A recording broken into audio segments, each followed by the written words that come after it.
Bonjour, Cyril Rougier, vous êtes chargé d'études économiques au sein du CDES et vous acceptez de répondre à cette interview dans le cadre de l'Observatoire géostratégique du sport. L'idée pour nous étant de revenir sur les questions essentielles qui se sont posées sur le sport au féminin pendant cette crise de la Covid-19. Pour ce faire, j'avais plusieurs questions à vous poser. La faible médiatisation du sport au féminin pendant la crise sanitaire fait suite à une situation préexistante dans laquelle la pratique féminine était déjà reléguée au second plan face au sport masculin sur les plans à la fois médiatiques mais également économiques. Du coup, pour vous, que risque ce sport féminin face à la crise sanitaire comparé au sport dit masculin et quelles conséquences peut-on d'ores et déjà envisager ? Merci pour cette invitation et pour votre question. Effectivement, il y a un certain nombre d'inquiétudes qu'on peut légitimement avoir sur le développement du sport au féminin suite à cette crise-là, car comme vous le disiez, on avait déjà un état de développement qui n'était pas forcément extrêmement important, une fragilité très forte du modèle économique, on aura l'occasion d'y revenir. Et du coup, le fait qu'on soit face à une crise majeure qui va impacter l'ensemble des secteurs de la société place forcément le sport au féminin dans une situation délicate. Après, si on rentre un peu plus dans le détail, il est intéressant de voir que le sport au féminin n'a pas forcément été touché de la même façon que le sport masculin et on va peut-être avoir une temporalité un peu différente sur la façon dont il va être impacté par cette épidémie et ses conséquences. Sur le court terme, au-delà de l'invisibilité médiatique qui a été assez frappante et que vous avez par ailleurs très bien souligné, ce qu'on a pu observer, c'est qu'effectivement, le modèle économique actuel du sport au féminin faisait que l'impact n'était pas aussi immédiat que du côté masculin. Chez les hommes, très vite, on a vu la question des droits télé se poser, par exemple. On sait que c'est un des piliers du modèle économique du sport masculin et notamment du foot, dans une moindre mesure du rugby. Là où le fait finalement quelque part de n'avoir aucun droit télé dans le sport féminin, d'une certaine façon, ça a pu protéger entre guillemets de cet impact-là. Deuxième aspect, on pourrait faire un peu le même raisonnement sur la question du marché des transferts, où on voit qu'il y a des vraies inquiétudes côté masculin, là où côté féminin, c'est pas là-dessus que repose l'économie, donc où d'une certaine façon l'impact est moins immédiat. Le dernier point, c'est la question de la billetterie, sur lequel, là aussi, on a des disciplines côté masculin, par exemple le rugby, on sait que c'est une part très importante des recettes des clubs, où là, il y a eu cet impact très fort de ne pas pouvoir disputer les compétitions jusqu'au bout, de ne pas avoir ces recettes billetterie qui ont eu une influence immédiate. Là où dans le sport au féminin, une fois là pour le coup, malheureusement, le fait qu'il y ait déjà assez peu de billetterie, sauf à quelques rares exceptions près, ça faisait que l'impact n'était pas si immédiat et pas aussi violent. Pour autant, tout ça, c'est évidemment, on pourrait dire, les bons côtés d'un faible développement économique. Donc, c'est un peu alambiqué comme position. Et les inquiétudes, elles vont être là très vite, par contre, sur le moyen et le long terme, parce que la question, c'est du coup, quels vont être les partenaires quelle forme de partenariat privé les acteurs du sport féminin vont pouvoir continuer à développer. On sait qu'ils ne sont pas forcément très nombreux. Et là, il y a des vraies inquiétudes sur le fait que les partenaires qui jouaient le jeu continuent à le jouer ou que des nouveaux acteurs investissent dans ce secteur-là. On peut avoir des vraies inquiétudes là-dessus. Deuxième aspect, au-delà du partenariat privé, ce sont les subventions publiques qui, pour un certain nombre de disciplines, représentent entre 40 à 60% parfois du budget des clubs.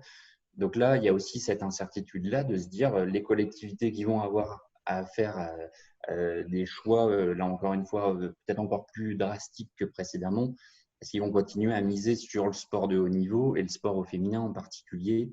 On n'a pas de visibilité là-dessus. Le dernier point d'inquiétude, c'est que ça renvoie aussi plus largement à la position un peu dominée du sport au féminin dans le secteur sportif français actuel et au fait qu'on va avoir des acteurs et des actrices qui vont être un peu dépendantes du bon vouloir des dirigeants fédéraux, des dirigeants de ligue, des dirigeants de clubs Et là, on peut avoir des vraies inquiétudes, effectivement, avec des choix qui vont être à opérer sur peut-être les secteurs les moins rentables ou les plus rentables, etc. Et on voit bien que pour le coup, le sport féminin n'est pas en position de force là-dessus. Donc, une vraie inquiétude et une vraie nécessité, du coup, de trouver un modèle économique un peu plus pérenne qui permette de repartir et de réenclencher la machine.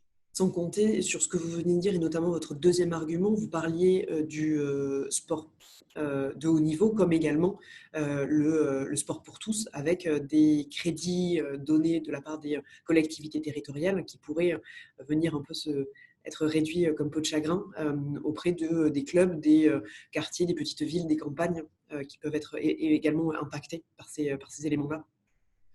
Tout à fait. Effectivement, effectivement, j'étais davantage là sur le sport de haut niveau, mais on peut se douter qu'effectivement, les arbitrages vont être Les à mêmes. différents niveaux, au niveau sport de masse, masculin, féminin, etc. Et que voilà, les rapports de force ne sont pas forcément favorables, c'est le moins qu'on puisse dire, au sport au féminin. Justement, et pour rebondir sur ce que vous avez dit en tout dernier élément, ça c'était quelque chose que l'on avait évoqué lors du webinaire que nous avions organisé au sein de l'IRIS il y a de ça quelques semaines, qui portait sur la question de ce sport au féminin dans le monde d'après. Vous aviez justement évoqué qu'il faudrait envisager de nouvelles formes de solidarité financière entre les parties masculines et les parties féminines au sein des disciplines, mais également entre les différents sports. Du coup, plusieurs questions. Est-ce que vous avez connaissance de cas existants ayant repris ce mode de fonctionnement? Et dans un second temps, je vous poserai la question sur le modèle envisageable qui pourrait se développer et qui pourrait être intéressant à creuser dans les années à venir. Effectivement. Alors, ce qu'on observe sur ce sujet-là, c'est qu'on n'a pas de dispositif réellement systématique de redistribution entre sport masculin et féminin, encore moins entre disciplines. Par contre, effectivement, le dernier exemple en date de ce type de redistribution-là, c'est ce qui s'est passé au niveau du football, avec un accord entre la LFP et la fédération pour reverser dans ce contexte aussi de crise, voilà, je crois que c'était 6 millions d'euros reversés de la LFP, donc, qui est la Ligue de football professionnel, donc seulement du football masculin, vers la fédération et vers le championnat de D1 féminine. Donc, on voit que ce sont des dispositifs qui peuvent exister, qui sont plutôt des bonnes nouvelles. Enfin, c'est plutôt une bonne nouvelle d'observer ça. Pour autant, la question qu'on peut se poser, c'est effectivement dans quelle mesure on ne peut pas systématiser un certain nombre d'aides telles que celle-ci, parce que là, on a effectivement un contexte de crise exceptionnel. On a ce geste de solidarité qui est exceptionnel aussi en retour. La question, c'est comment on systématise ça. Alors, je n'ai pas de réponse à cette question. Par contre, la réalité, c'est se dire, si on regrette et si on considère que c'est un réel problème, le décalage dans les sommes que génère et qui tournent autour du sport au masculin avec ce qui se passe dans le sport au féminin, mais une façon de rattraper ce décalage-là, si c'est sans arriver à une situation d'égalité, mais c'est au moins de systématiser, j'en sais rien, moi, un pourcentage des droits télé de tel championnat, un pourcentage sur les transferts, un pourcentage de quelque chose qui serait reversé vers le sport au féminin. On sait qu'il y a des dispositifs qui peuvent exister dans le soutien, par exemple, du sport professionnel au sport amateur. Dans une certaine mesure, on peut considérer que si la volonté politique est là, il n'y a pas d'obstacle, à mon sens en tout cas, à encourager des dispositifs qui seraient plus récurrents et qui iraient vers ce type de solidarité-là. Donc, à votre sens, cet exemple dans le domaine du foot était une exception. L'idée, c'est peut-être aussi de trouver d'autres, peut-être non pas généraliser, mais de faire communiquer cette solution à d'autres sports pour que ce soit quelque chose qui peut-être devienne moins exceptionnel.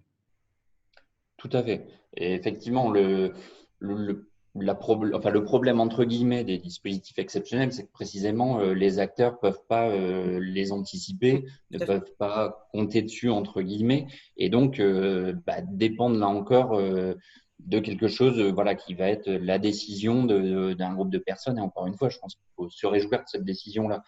Mais l'idée de systématiser un système, alors en tenant compte évidemment toutes les parties prenantes, les spécificités de chaque discipline, etc. Mais ça peut être une façon d'accélérer un peu le rattrapage du sport au féminin sur le sport masculin au sport masculin. Parce que ce rattrapage-là, je ne pense pas qu'il se fera de façon automatique, ou sinon ça prendra des décennies et des décennies.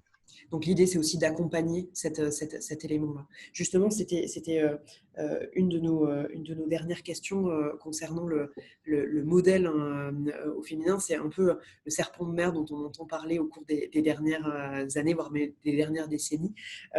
Pour vous, comment est-ce qu'au niveau des clubs, au niveau des fédérations, même au niveau du pouvoir politique, on doit faire face à cette crise dans le sport ce sport d'après, quelles sont les recommandations que vous pourriez formuler ici, peut-être sur du court terme, mais également sur, et ce qui est essentiel, notamment comme vous l'avez signalé dans la première partie, dans le sport au féminin, avoir un peu une vision sur le long terme. Alors, c'est toujours un exercice un peu difficile de donner des recommandations ou des axes de réflexion. Et en même temps, c'est le plus facile parce que voilà, c'est plus facile à expliquer qu'à faire soi-même. Pour rebondir à la fois sur la fin de mon intervention précédente et puis sur votre question, à mon avis, ces logiques de redistribution, elles sont à encourager. Pour autant, dire ça, c'est pas nier le fait qu'il y a un modèle économique qui n'est pas satisfaisant actuellement au niveau du sport au féminin et que le travail, il est d'ampleur et à tous les échelons, et les acteurs et les actrices du sport au féminin, à mon avis, en sont pleinement conscients. Mais il faut aussi le rappeler, y compris sur des points très basiques, peut-être que je vais aborder là. Si on veut évoquer 3 piliers qui pourraient être des axes stratégiques de travail dans le sport au féminin, je pense que le premier, effectivement, il concerne la question du modèle économique. Actuellement, je disais, le modèle économique, il est fragile. Ça va même presque au-delà, parce qu'on est sur des situations où on a un peu du mal à le trouver, ce modèle économique, pour le moment. Et ça, c'est lié voilà, à une histoire du sport au féminin qui n'est pas encore aussi longue, forcément au niveau du haut niveau, en tout cas que le sport masculin. En tout cas, cette professionnalisation, elle est plus récente, pour être plus précis. Mais typiquement, pour prendre un exemple très concret, si on regarde les affluences des principaux sports collectifs en France, on est sur des choses qui sont à autour de 1000 pour les sports collectifs de salle et à moins de 500 pour les sports en extérieur. Et ça, c'est la base du spectacle sportif ou d'un modèle économique. C'est que le constat, il est très clair, c'est qu'avec ces jauges-là, trouver un modèle économique pérenne qui vous permette, y compris de faire diffuser dans des bonnes conditions par des chaînes de télé, y compris de trouver des partenaires que vous emmenez avec plaisir aux rencontres et qui trouvent une plus-value, etc. C'est quasiment impossible dans ces conditions-là. Donc, il y a une part de travail un petit peu de base, entre guillemets, à réaliser, et où il y a peut-être là aussi des formes de mutualisation à envisager. Mais en tout cas, travailler assurément sur la question de l'affluence. Alors, est-ce que c'est un autre public qu'il faut aller chercher? Est-ce que c'est celui qui va déjà avoir du sport au masculin? Je ne sais pas, mais il y a des choses à faire. Disons que tous les coups d'éclat, entre guillemets, là qu'on voit chaque saison, de dire tac, 60 000 personnes à tel match en Angleterre, 50 000 en Espagne, 45 000 en France, je ne sais quoi, c'est super, ça montre qu'il y a un potentiel. Mais la question, c'est ces personnes-là, pourquoi elles ne reviennent pas un samedi sur 2 voir du sport au féminin? Donc là, il y a vraiment un enjeu crucial à fidéliser un public qui vienne régulièrement, à avoir une animation des stades, etc. Même si la question des infrastructures, c'est encore une autre question, mais enfin voilà, pour moi, il n'y a rien qui peut se faire sans ça. Deuxième aspect sur le modèle économique, il y a à mon avis des choses à inventer et à réfléchir, par exemple sur la question de la formation des joueuses et des systèmes de formation. Alors là encore, on est plus sur des bribes et des idées un peu comme ça qu'il faut affiner, mais à l'heure actuelle, pour les clubs de sport au féminin, effectivement, former des joueuses localement, etc., c'est un coût certain. Et le retour sur investissement, entre guillemets, il n'est pas évident. Alors, non seulement parce qu'il n'y a pas forcément de système de transfert existant, c'est pas nécessairement un problème, mais ça peut poser une question. Et là, il y a peut-être des réflexions à avoir sur des formes de mise en commun de la formation des joueuses, que ce soit dans des pôles régionalisés, etc. Enfin, en gros, que les clubs soient plus complètement à la manœuvre sur ces histoires de formation, qu'on soit sur des logiques plus territorialisées, y compris, pourquoi pas, de redistribution, entre guillemets, des talents après dans une logique un peu de draft nord-américaine, ce qui permettrait quelque part de rééquilibrer les championnats qui souvent sont un peu déséquilibrés aussi. Alors, ça pose plein de questions, y compris par rapport aux droits européens, etc. Mais en tout cas, il y a des pistes à creuser là-dessus, y compris pour trouver un peu quelque chose d'innovant dans la façon de promouvoir un modèle un peu, peut-être un peu plus vertueux, entre guillemets, que ce qu'on peut observer chez les garçons. Le troisième point, même si on l'a déjà évoqué sur le modèle économique, c'est les formes de mutualisation, de redistribution, où là, clairement, il y a des choses à faire, que ce soit entre garçons et filles, entre disciplines, on l'a un peu évoqué. Mais encore une fois, si on veut avoir ces effets de rattrapage, on est obligé à un moment, moi je pense, de passer par des systèmes un peu contraignants et un peu systématiques. Deuxième point, c'est le spectacle sportif qui est à améliorer. Alors, avoir des stades pleins, ça fait partie du spectacle sportif, mais on sait que là aussi, l'un ne va pas sans l'autre, et que si vous améliorez la qualité des rencontres, vous améliorez votre jauge, etc., etc. Mais là aussi, il y a tout un travail à faire, que ce soit sur effectivement l'animation même des rencontres, à mon avis. C'est-à-dire que, alors effectivement, les infrastructures, ça, c'est pas les clubs vont pas aller construire des nouvelles enceintes, etc. Donc, ils font aussi avec ce qu'ils peuvent. Par contre, il y a des logiques à trouver, que ce soit à l'échelle des ligues, des fédérations, de protocoles d'entrée, d'animation des tribunes, d'habillage des stades, etc., pour rendre ce spectacle plus attractif. Et puis, à mon avis, il ne faut pas s'interdire de réfléchir à des formats de compétition également qui permettent de garder de l'intensité compétitive jusqu'au bout. C'est-à-dire que, y compris dans des disciplines qui ne sont pas trop habituées à ça, par exemple, les systèmes de play-off, on pense nous que ça peut être pertinent pour dire, plutôt que d'avoir un championnat dont on connaît déjà le vainqueur parce que ça fait des années et des années que ça se passe comme ça, et ben jusqu'à la fin, en fait, même s'il a dominé toute la saison, il peut perdre. C'est pas trop dans la culture européenne ou moyennement, mais il y a quelque chose à faire là-dessus parce que au moins pour rajouter de l'intensité et puis pour attirer l'attention là-dessus. Nous, ce qu'on se disait aussi, c'est qu'on voit des choses qui se sont passées par exemple sur le rugby masculin, aussi dans la façon d'événementialiser les choses qui sont intéressantes. Le fait d'avoir des demi-finales sur un territoire, voilà, qui sont un événement, etc., chaque année, une finale sur un terrain neutre, etc., à un moment où dans l'idéal, il n'y a pas trop de concurrence d'autres événements sportifs. Tout ça, c'est des pistes à interroger. Voilà. Enfin, il y a plein de choses là-dessus. Le dernier point, donc au-delà du modèle économique, du spectacle sportif à améliorer, c'est la question de la gouvernance, où le constat qu'on fait nous souvent dans les différentes disciplines avec lesquelles on a travaillé, c'est qu'il y a une difficulté des clubs à se penser membres d'un projet commun, entre guillemets. Alors, c'est pas propre au sport au féminin, et y compris le sport masculin a bien montré ses limites ces derniers mois, ces dernières semaines là-dessus. Cependant, il y a vraiment ce travail-là à faire, à se dire, voilà, c'est ce qu'on répète souvent au CDES dans nos formations, mais il y a la logique, voilà, compétition sportive, coopération économique.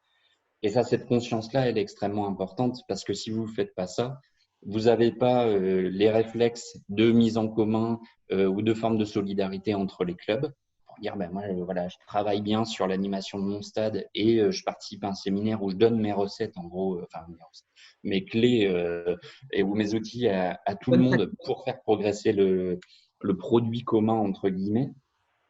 Donc, il y a cet aspect-là que les clubs arrivent à penser leur projet sportif de club, mais à le penser dans un projet commun. Et là, les fédérations, les ligues ont un gros travail à faire pour dire voilà ce qu'est notre projet commun et vers où on veut vous emmener les uns et les autres. Donc, c'est aussi un vrai boulot. Et puis après, il y a la question aussi de la gouvernance plus largement. C'est-à-dire, on a encore beaucoup de disciplines sportives en France pour lesquelles la première division féminine, c'est une commission fédérale. n'est pas forcément un problème en soi, mais dans les types de commissions fédérales, il y a des commissions qui sont organisées avec un degré d'autonomie un peu plus important, avec un président ou une présidente, avec un délégué ou pas, ou un secrétaire, etc., et qui permettent d'incarner précisément ces projets. C'est-à-dire que voilà, si vous regardez le handball, par exemple, on sait qui est chargé de la ligue de handball professionnel, on connaît la présidente, voilà, etc. Et ça permet d'incarner ça et de faire exister aussi ce projet commun. Au-delà de ces logiques disciplinaires, je pense qu'il y aurait un intérêt, par ailleurs, à réellement pousser des initiatives interdisciplinaires au niveau du sport au féminin. Parce que concrètement, je pense qu'il y a des contraintes communes, qu'il y a, qu'on le veuille ou non, un manque de légitimité pour beaucoup d'acteurs ou d'institutions, c'est-à-dire à prendre au sérieux réellement le sport au féminin. Et pour moi, il faut une forme de regroupement à un moment des acteurs et des actrices qui poussent ce sport-là. Ça ne veut pas dire se mettre en sécession du reste du monde sportif, évidemment, mais c'est à un moment se dire oui, je pense que les acteurs et actrices du rugby, du foot, du basket, du hand, du volley, ils ont des problématiques en commun. Il faut qu'ils arrivent à porter collectivement des choses. Sinon, là encore, si on reste dans une logique purement disciplinaire, de la concurrence entre disciplines, il y a des chances que, voilà, que la démarche ne soit pas aussi efficace. Donc, voilà, y compris, pourquoi pas imaginer une association des ligues ou championnats de première division des différents sports collectifs, etc. Enfin, trouver des modalités pour que les acteurs se parlent, échangent et voient comment faire exister et donner davantage de légitimité, à mon avis, au sport au féminin. Écoutez, en tout cas, c'était passionnant et ça laisse aussi beaucoup de pistes de réflexion qui sont lancées. À voir aussi, et c'était un des premiers propos que vous avez tenus, il sera essentiel de suivre dans les prochains mois, prochaines années, l'évolution de ce sport au féminin pour véritablement connaître les conséquences de cette crise.